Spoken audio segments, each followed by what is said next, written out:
Today, gagawa tayo ng chantilly or Revel bars na no-bake. Yes, di na kailangan pang i-oven. Of course, from your madiscarding kusinera, it's me. Hey guys, and welcome back to my channel! Isa na naman itong tipid recipe na gagamitan natin ng MILO. Excited ka na ba? Well, push mo lang ang subscribe button below and hit the notification bell para lagi kang updated sa easy recipe natin. At narito ang mga ingredients na ating kailangan. Instant oats, pwede din rolled oats, then brown sugar, isang itlog, vanilla extract, optional lang ito ha, flour, at nasa description box below ang tamang sukat ng ating masangkap. Butter, 1 tablespoon of baking powder, and a pinch of salt. Unang gawin ay ihalo itong butter and our sugar. So in our bowl, yan. Ilagay na natin ang butter. Mimixan po natin itong 1 cup na sugar over a half cup of butter. Yan.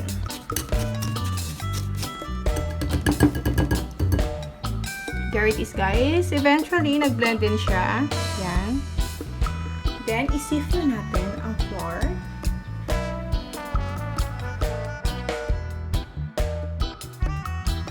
Mas maganda kasi kung i-sieve mo para talagang maghalo yung mga ingredients at hindi na mumuo.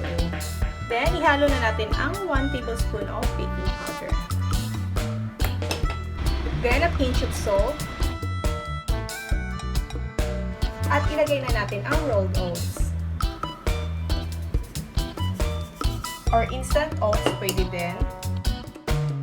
At atin na itong i-mix. Para yung nasa baba kanina, yung ginawa natin sugar and butter is mag-blend sa ating ibang ingredients. Lalagyan natin yung itlog.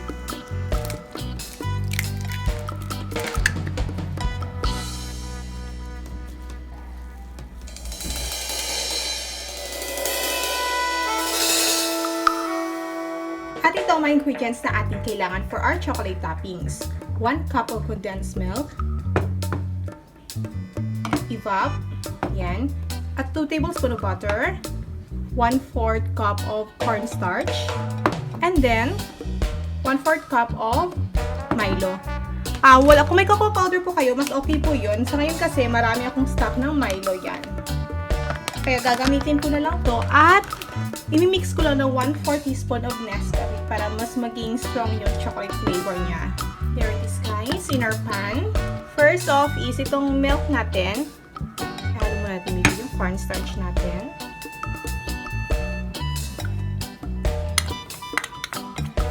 Yan. I-mix mo natin ito. Saka natin ihalo sa ating ibang ingredients. Yan, pag medyo smooth na siya, pwede nyo nang ilagay. And then, condensada.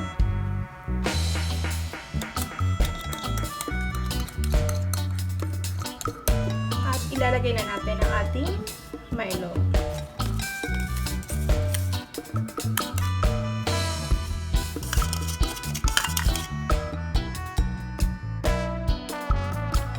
Maglalagay tayo ng 1/4 teaspoon of coffee. Yan. Saka ilalagay natin. And then, paghaluin na natin ang ating mga ingredients.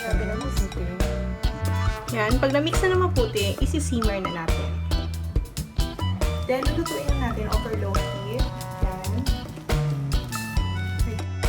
I-mix na natin.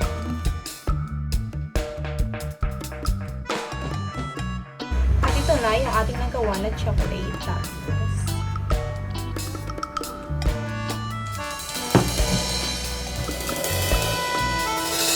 Guys, at ito na yung ating at ilalagay natin to sa ating lianera. At ito sa ating pan.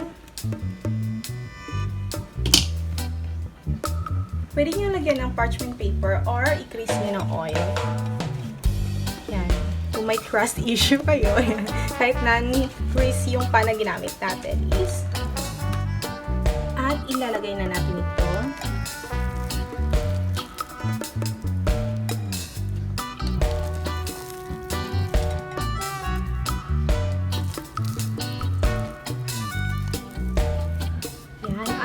i-level muna natin.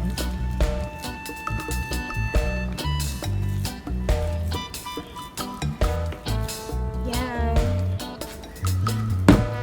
And then, lagyan natin sa mga gilid-gilid.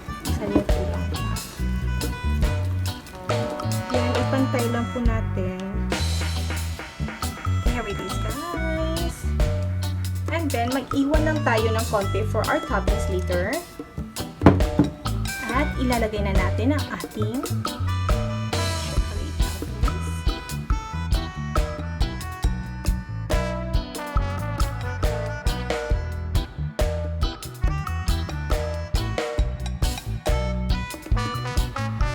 Scatter lang po natin para pantay.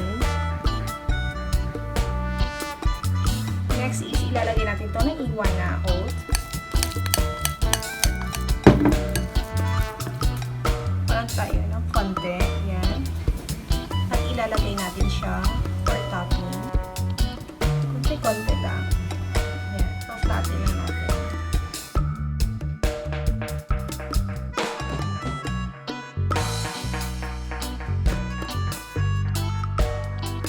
Scatter lang natin.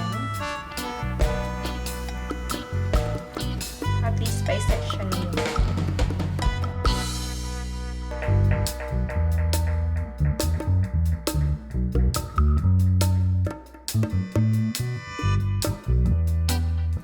Lalagay natin ito sa mga bakante-bakante.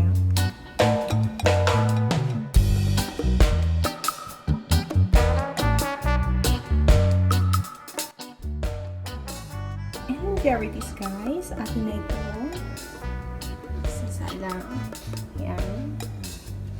Guys, lagyan na natin ng wire rack. Yan, that works as our improvised oven. Here it is, guys. At nilagay na natin ang ating pan. Kasya-kasya lang siya sa ating kawali. Yan. Yan yung wire rack natin. At atin na itong tatakpan.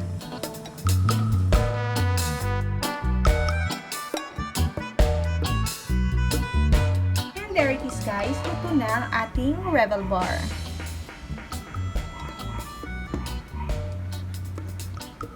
Slice natin into square. Cut ko muna in between.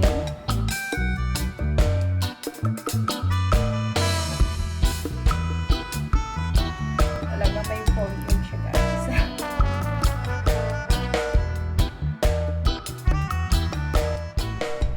And there it is, guys. We made about 12 slices of Revel bars sa ating 20 by 20 size of baking molder. Talagang sobrang nakakatakam siya tingnan, kaya kukuha na tayo ng slices. Talagang sobrang tipid ang ating recipe ngayon dahil ginamitan lang natin ito ng MILO. Hindi mo din sukat akalain na makakagawa ka nitong Revel bar sa kawali lamang. And yes, hindi mo na kailangan pang gumamit pa ng oven. Madiskarte, di ba? O pwede mo na din itong simulang pang negosyo. And what I really love about this recipe ay talagang achieve mo ang looks niya. Kasi it really looks so crunchy sa upper layer but it's really so chewy, guys. Sobrang perfect itong recipe na ito at pinaka-paborito ko to sa lahat at talagang ang lasa niya ay hindi nakakasawa at hanapin mo.